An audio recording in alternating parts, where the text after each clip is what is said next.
Vous écoutez Télé-Soleil, la télévision communautaire autonome de Saint-Maxime-du-Mont-Louis, en Haute-Gaspésie.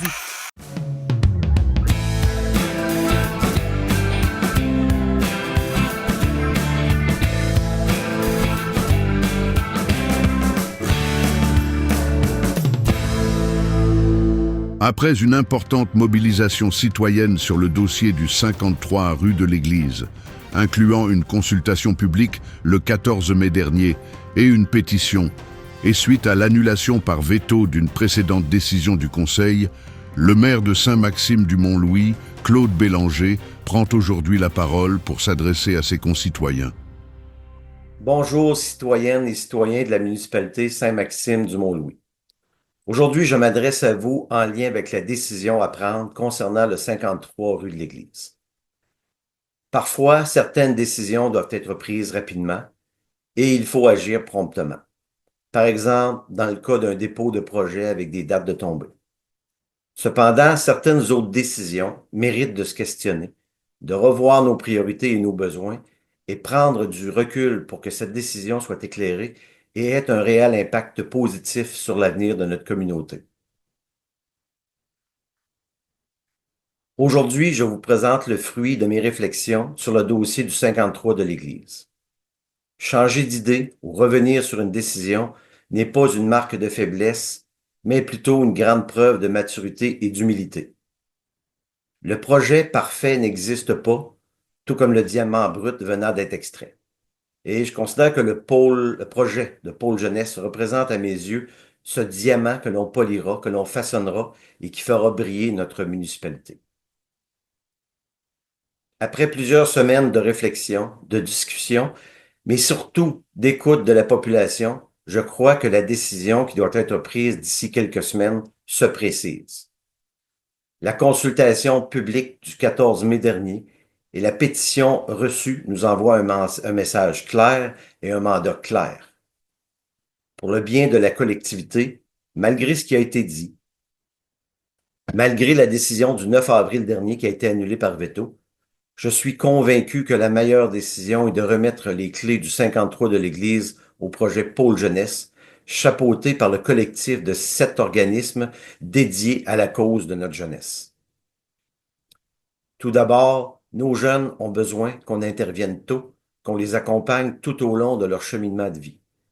Mon expérience dans le monde de l'éducation depuis près de 30 ans, notamment à l'éducation des adultes où des jeunes de 16 à 24 ans nous arrivent avec des problématiques diverses accumulées tout au long de leur enfance et de leur adolescence, confirme qu'il faut intervenir dès le début auprès d'eux.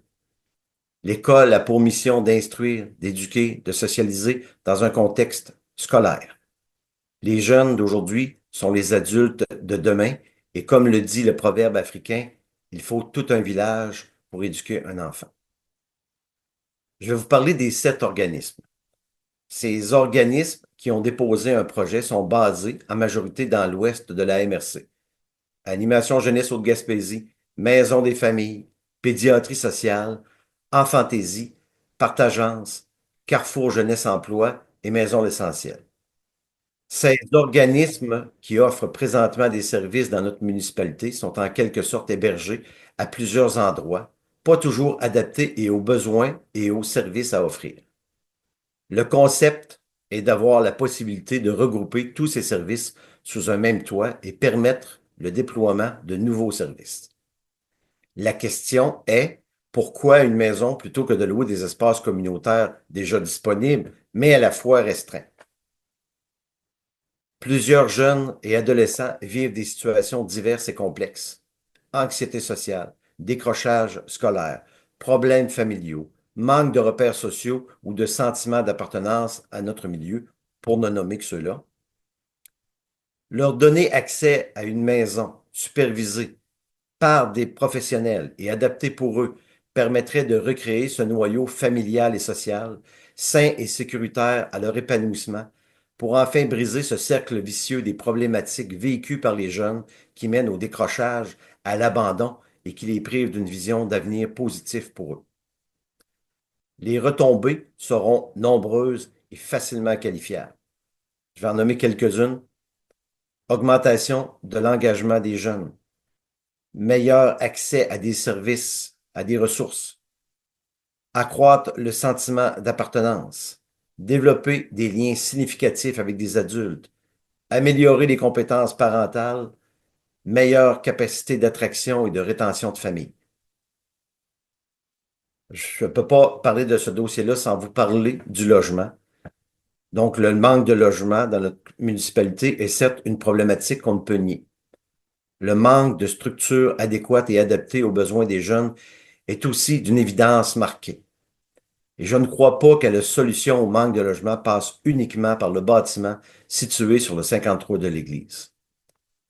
Premièrement, la municipalité est déjà en démarche et en discussion avec CEMETIS, un organisme à but non lucratif à haut impact de transformation sociale intégrant les expertises de la conception, de la construction et du développement immobilier écologique. Cet organisme peut mettre à notre disposition des ressources qui permettront de construire un quartier compatible avec notre réalité et nos besoins présents et futurs. De plus, la municipalité a adopté dernièrement une nouvelle réglementation en urbanisme qui permettra la construction d'habitations additionnelles sur un terrain déjà construit. C'est une possibilité.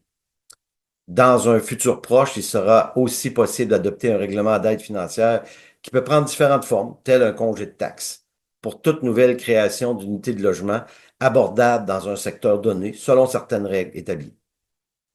Mais tout le reste du terrain derrière le bâtiment du 53 de l'église, qui est immense, sera dédié, lui, à ce développement résidentiel. Donc, de remettre la maison du 53 de l'église au projet Pôle Jeunesse n'est pas un frein au développement résidentiel, mais faire 2 logements dans ce bâtiment est un recul certain des services que l'on pourrait offrir à nos jeunes. Les opportunités pour construire des maisons ou des logements avec ce que je viens de vous énumérer plus haut seront nombreuses. Pour les organismes qui ont déposé le projet Pôle Jeunesse, c'est la seule et unique opportunité. Ce geste permet également de se placer sur l'échiquier social pour montrer à des gens de l'extérieur qu'on se prépare à les accueillir et de mettre des services à leur disposition.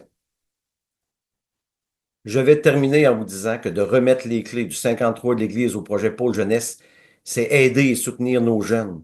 C'est aussi investir dans nos générations futures et c'est également de leur redonner confiance en nos institutions politiques parce que nous sommes à l'écoute des besoins de la population qui nous a élus pour les représenter.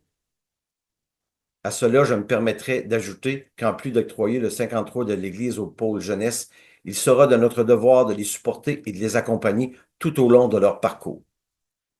Aujourd'hui, je tends la main à mes collègues élus de se rejoindre à moi, car chaque geste et décision compte pour l'avenir de nos jeunes et auront des répercussions directes sur eux, nos futurs adultes, nos futurs décideurs.